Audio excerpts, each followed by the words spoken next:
Welcome to the Lucky 13 podcast, where we talk about all things people in profit and business. I'm one of your hosts, Mike Lantz. Josh Hauser here, as usual. Yes, welcome. We're going to talk about leadership and management today a little bit. I love it. I love it, but we're not going there until I find out. I know there's some things going on with the boys. I've kept it quiet. You know how hard it's been to keep some of this stuff quiet? Yeah.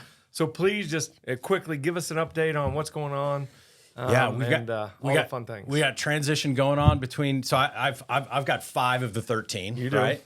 I've got 3 girls, 2 boys, and the boys are kind of in the middle. It's my second oldest and my third oldest, Jackson and Mason, and so that's how we kind of met, was through Jackson and Kobe's relationship. So Jackson graduated from IU in December. He accepted a paid internship job with the University of Utah football team. Love that. So he was out there for 3 months and had a great experience. But about halfway in, he gets this call from the New York Giants and asking if he wanted to come out and work for them on their strength and conditioning So staff. I can finally say it out loud to everybody? Because I've been holding this for so long. Yeah. Well, we've just kind of kept it a little quiet until the transition was made. So we had the opportunity to move him out there last week, and he started last week, and then the players were this is public. It was online yesterday. All the players are in for voluntary workouts starting yesterday. So he's getting to meet them all, work with them all. Yeah, he's having a blast. Oh, so good for him. Yeah, good. He's worked really, really hard, and we're excited for him. And other than New Jersey, sorry for any New Jersey listeners, but he's only he's in East Rutherford, which is where the stadium is, and their facility is right there in the parking lot, basically. And he's only Newark about airport's 30. Increased. It's a lot better. It's easy to get there. Well, and he's only about a 30-minute bus ride from the city, so he's excited about that. And then my other son, Mason, is moving to Manhattan in June after he graduates from IU to go to work for Stryker as a sales rep there. Oh, so cool. He's excited about that. But I got to tell you, this kid, Mason, we always say he walks between the raindrops. You're never going to believe this. So the last 4 years, he has put in, he had to do it in my name because he wasn't 21 yet when he started doing this. He has put into the lottery to try to get Masters tickets. He's a huge golfer, loves to golf. He never got them until this year. And he got practice round tickets for Wednesday for him. So he calls me up. He's like, Dad, you want to go to the Masters for the practice round? And at the time, I was going to go to the EOS conference. Yeah. It turned out I couldn't go, but I was like, no, I'll pass on that, take some friends. So literally Monday before the practice round, one of his best friends in his fraternity, his dad, called and said, Mason, I understand you have 4 practice round tickets. He's like, I do. And he goes, well, I have a client who has 4 Sunday tickets that can't go, but he wants to go to the practice round. Oh, Jesus God. And he goes, Mr. Kova, I appreciate that, but I just can't afford the upgrade. Yeah. He goes, no, it's free. Just a swap. And he goes, well, there's another problem. We're scheduled to stay at the Red Roof Inn on Tuesday and Wednesday night. 4 college students. And he goes, and there's no place to stay. And then he goes, they have a 4-bedroom house that they rented, and they'll just let you stay there for free. Oh. So the kid goes from practice round staying at the Red Roof Inn to Sunday. He walked Tiger's entire last round. Goodness gracious. Round there. To Sunday tickets staying in a 4-bedroom house. 4-minute walk from the course is where the house was. Yeah. Well, tell Mason next time I see him, if I slap him first, it's out of love. Yeah. Because that is an amazing story. I couldn't believe when he called me. I just couldn't believe it. So let me swap my Red Roof for the 4-bedroom on course, and let me swap my practice round for the Sundays. Yeah. He said it was an amazing, amazing experience. Lots of people know this. I didn't know it. You can't take your phone. No phone. So no phone, no electronics. You can't run. Just an incredible experience. He loved it. We were teasing him. He probably got his first phone when he was like maybe, 11 or 12. Mm-hmm. And so this is the first time that he's ever been without his phone. Did he have some withdrawal? Did he start having some itch? A little twitch, and all that. That so I'm going to go. It was good. Thanks for asking. That's awesome. So, make sure you tell the boys I said hello. Yeah, I'll do it. And folks at home, we got to become slight Giants fans now. So They do play the Colts this year, so that's a little weird. But yeah, we might. We have to root for them a little bit now. Yeah, a little bit. So it's exciting. We're there. All right, so we've had some conversations before. I know, and many of my clients do. What's the difference between leadership and management? And they're similar but very different at the same time.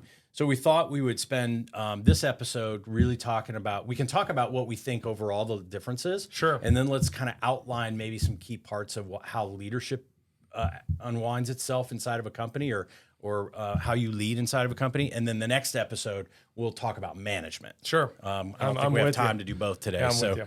So let's talk about. So from your point of view, what's the difference between leadership and management? Yeah. So if I simplified it, leadership is making sure that the why and the vision is set and cast is right, and you're walking that line. Whereas management's more the how and making sure that the how is getting done. I call management's when accountability kicks in. Leadership is where inspiration kicks in, if you will. Yeah.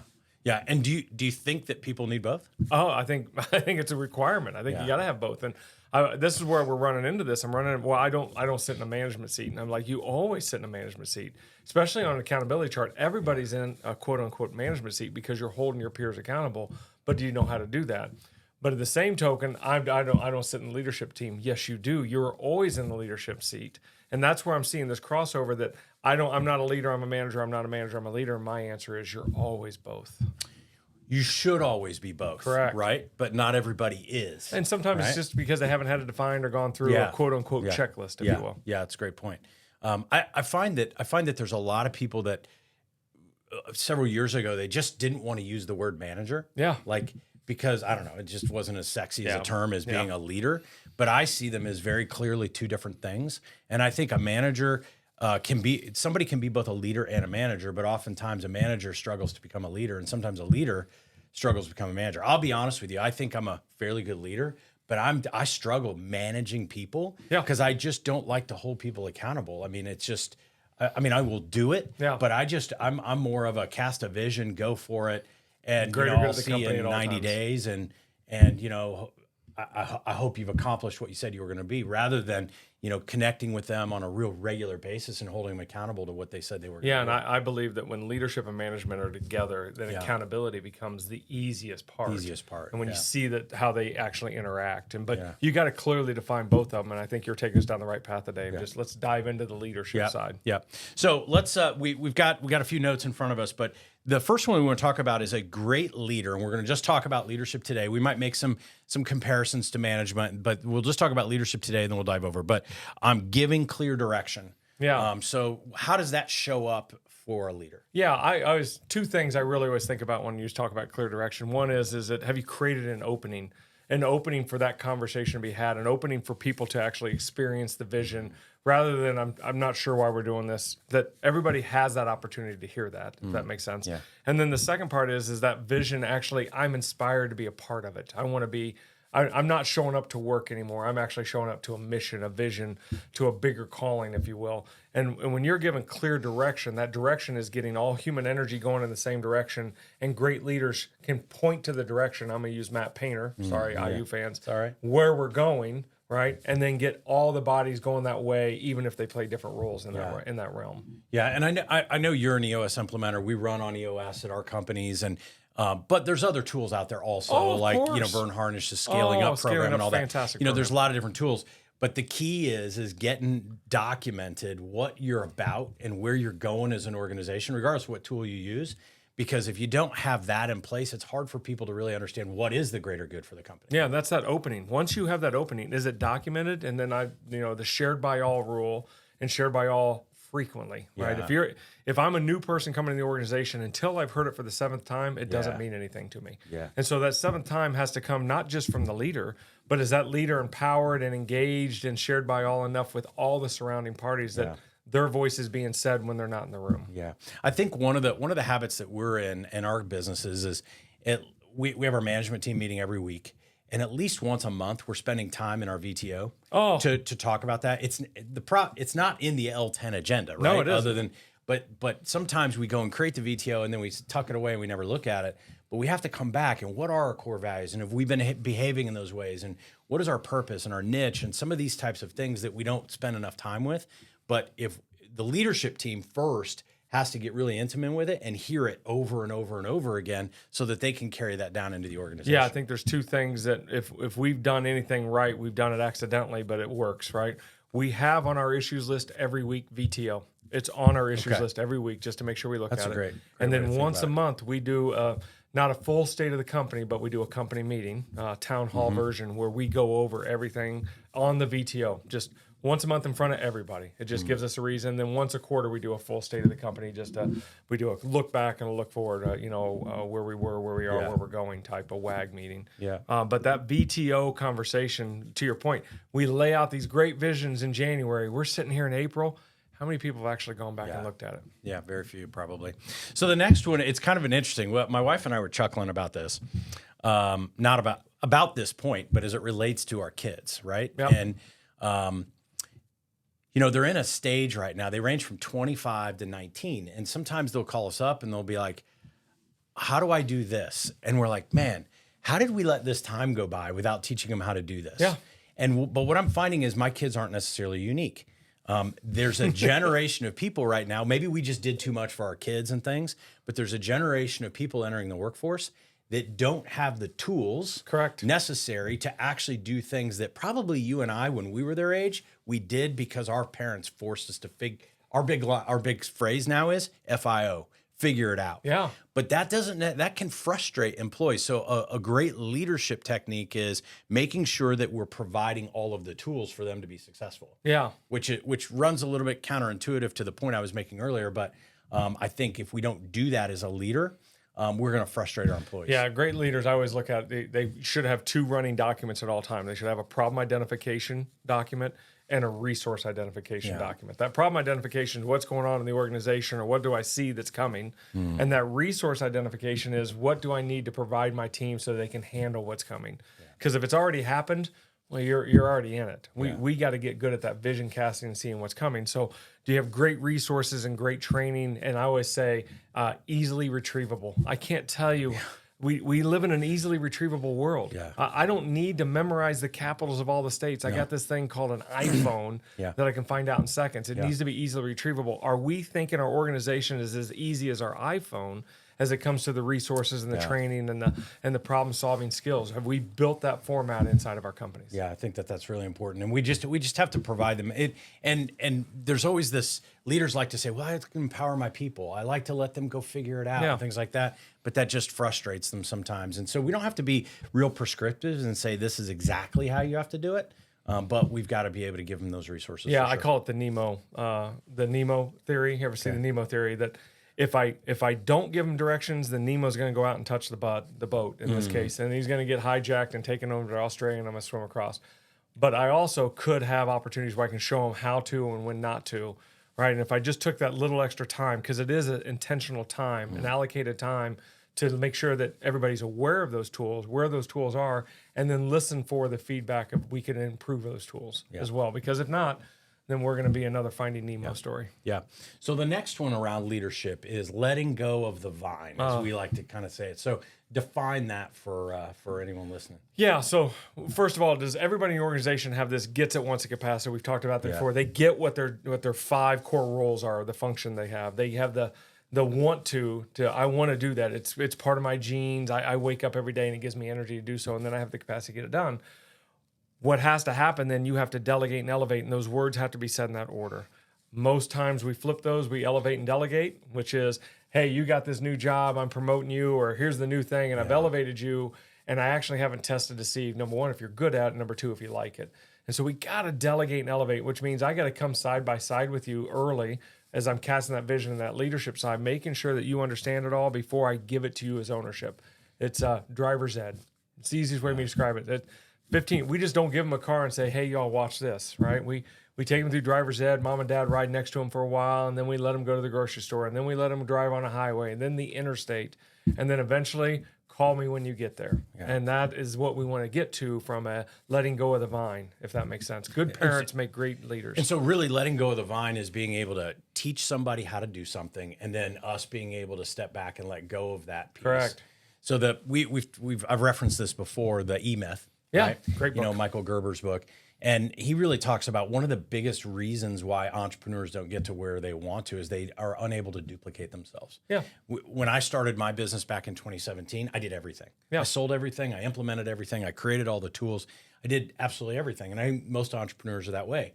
And then over time, you have to create processes and systems and then train your people well to be able to go and take things that either I no longer wanted to do or my highest and best use was not doing those things. But we find so much of the time that entrepreneurs really struggle, or leaders really struggle to let go of that. Yeah, I had a good friend of mine call it the puppet show, that you're working the strings early, but at some point you want Pinocchio to be a real boy. Yeah. Right. And so you got to at some point cut that vine and let him go be that real boy. Yeah. Yeah. So a leader in my past once said, there are no bad people, or there are only bad processes. Yeah. And so when you think about why someone why you aren't, most people don't give up the vine because people aren't doing it as well as the person originally did it. Because it's not documented. Because it's not documented, and there's not a good system for how to go about doing it. It's all in your head. Yeah. And if I could just thumb drive your head, I could do it. But until I thumb drive your head and get it on paper, I'm going to be dependent on you. So if you want to let go of the vine, document it. Document it. And if your people are frustrated because you haven't let go of the vine, then if I'm on the other side, ask, can you just document it? Can I just spend 30 minutes? I'll document it. Just watch you do it, and then let me try. Yeah. Excellent. Okay, so we've talked about giving clear direction, providing the necessary tools, letting go of the vine, and then act with greater good in mind. Oh, greater good of the company. GGOTC. I say it all the time. I write it on the board before meetings. Every decision we're going to make today has to be in the greater good of the company, because I have biases, you have biases. But when I walk in, great leaders think about, look, this could be short-term pain for you, for me, for the whole group, but it's for the greater good of the company. And that all depends on, let's just start just our actions. Are we living those values in a way that I don't have to talk our values? You can actually see them through me. Does that resonate with you at all? Yeah, it does. And I think and I've given this feeling about what a previous company I was with, where if you and I were having a conversation, we always pretended there was a third person in the room. Have to. And it was the company. Yeah. And oftentimes the decision was made might be about, that we're moving forward with your idea, or it might be moving forward with my idea. But in all cases, it has to be moving forward with the idea that best serves the company. And sometimes that's tough. Yeah. I remember I was with a company, and I'd been there for 9 months, and the owner came to me and he said, and I was leading HR, and he's like, we got to lay off 81 people. I'll never forget that number. And I said, sticks. and I'm like, why? And he said, we're laying off 81 to save the other 1,000. And to make sure that we could keep operating as a business. And that was tough for those 81 people. I was actually just talking just a couple of days ago with somebody that was part of that 81. And it worked out for her career as well. But if we had not done that, that would have had a monumental impact on way more people than 81 people. Yeah, but that was the best thing. Pride, fear, scarcity can hinder you. I always love the John Wooden story on this part, where he talked to Bill Walton. I'll shorthand it, where Bill's, I'm not cutting my hair. My hair is who I am. And John Wooden said, hey, I love you, Bill, and we sure are going to miss you, right? Because for the greater good of UCLA to continue to win all those NCAA basketball championships, Bill, I just can't have that. That's not going to fit where we're going. And Bill ended up cutting his hair. Yeah. And, of course, that's why we know who he is. So that works out. Yeah, and I think that, at the risk of, this isn't a political comment. Please. But I believe that we have gotten as a society sometimes to accept so many things. And it is incumbent upon us as a leadership team to really understand what is going to be tolerated inside of an organization. Correct. Whether it's, like, I was just reading an article this morning about this whole remote work and where we are today, 4 years after COVID, Correct. right? Well, I know some leaders that aren't tolerating remote work, or they're saying that's just not the best interest of my company. I know other leaders that are saying all of our employees are remote. Yep. And so we just have to understand what's in the best interest of our company, and there's no right answer and there's no wrong answer. Why are we fighting? Why are we sitting in judgment on right or wrong? We're not. Why aren't we acting on what is the greater good of our company? Yeah. Does that make sense? Yeah, and we've got to do that. And by the way, if you have to have, if I'm choosing to bring all my employees in, which is not how we're set up at our company, and somebody wants a remote job, then this probably isn't the best place for you. Yeah. Hey, look, sorry, we're going to miss you, Bill. Yeah. We're right back to the haircut. Yeah. So final thing that we'll talk about is great leaders take clarity breaks. Oh my gosh. And let's talk a little bit about what one is, and then what's kind of the agenda of a clarity break. Yeah, so I always say clarity breaks. We spend all of our time in the business. This is just, I'm going to take time away. I always believe you have to get out of the office to do it. You have to get in, where's your place? Is it a diner? Is it a bench at the pond over here? Where is it? But you got to get on your business. Now, we intentionally do that for 90 minutes a week, and we do that for each quarter, right? But you as a leader have to get clear on you. And then you should have a set agenda or set of questions. So you have a kind of a personal check-in with yourself. Just where am I at? How am I feeling? Am I entering this clarity break with frustration? Am I entering it with enthusiasm? Am I entering it just with a clean slate? And then we got to go through and really create clarity by protecting our confidence by asking ourselves the hard questions, and then I believe writing the answer. I believe it takes the ink to think, the pen to win. And so you just take a legal pad out and you just write what's coming to your head as you ask yourself a question, which is simple question: do I have all the right people in all the right seats? And then just start writing and see what comes out. And what you'll find is that 30 minutes, 45 minutes, sometimes you'll look up and be like, holy smokes, it's been an hour and a half. And you'll dump all this stuff in your head.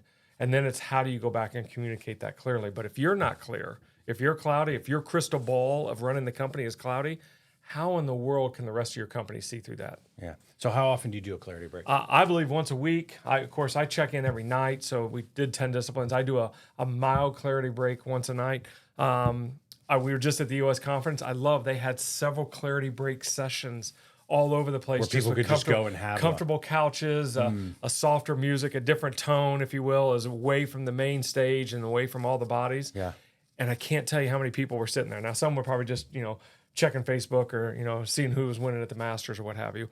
But I think some actually take that clarity break seriously. And if you'll sit down and write down what are the 7 core questions I have that I got to answer each and every week or each and every month, I believe weekly, you'll find out you're getting clear, and you'll find out where you're not. There's a frustration. There's a matzo ball in your stomach, if you will. And everyone's going to be like, what is it? And that clarity break will tell you what it is. And there's a rule that Gino Wickman says, whatever pain pushed it down is how much pain it's going to cause to come back up. And sometimes that clarity break will let that pain come back up. Yeah, that pain might be a lot harder too. But once it's out, oh my gosh, there's this refreshing side, and that's what that clarity break brings. Yeah. And I also believe that you can do clarity breaks with somebody else. I know that's not you as peer. I love doing clarity breaks with a peer. Let's just you and I go get clear on this because we're working on a project together and we're in it. Let's go get on it. Yeah. Yeah. So John Maxwell talks a lot about, he was asked one time, he's written like 125 books and he's unbelievable. Speaker. He's got like, I don't know how old he is, but he's not young like us, No, right? but he looks like it. And I know. Makes And him he mad. keeps He's got going. great hair. And somebody asked him one day, like, how do you have the capacity to do all of this? And he didn't say clarity break, but that's really what it was. Mm-hmm. And when he had a new idea for a project or an event or a book or whatever, he would go away and he would spend time building out really the first 20% of what it was going to be. Yep. Then he would turn it over to his team. It was actually the first 10%. Yep. So we're getting really the first clear, domino going. right? Then he would give it over to his team and they would do the next 80%. And then he would come in at the end and do the final 10%. And that's how he was able to do that. But it was clarity breaks that really created that for him. Yeah, I won't bring up the name, but to that point, one of my favorite is an author, when he wants to start a book, will hop on a plane, fly to L.A., and then hop on a plane and fly back. That's it. Doesn't spend the night, just flies there and flies back because that time on the plane forces him just to get that started. And this author, if I said out loud, you'd know all the books he's written. Yeah. And it's amazing. That's how he thinks. Yeah, great. All right, so we're talking about this episode. In the next episode, we're talking about the difference between leadership and management, and we're unpacking some practices. So today we talked about leadership. Number 1, we're giving clear direction to our people and to the organization. Number 2 is we're providing the necessary tools in order for them to win and succeed.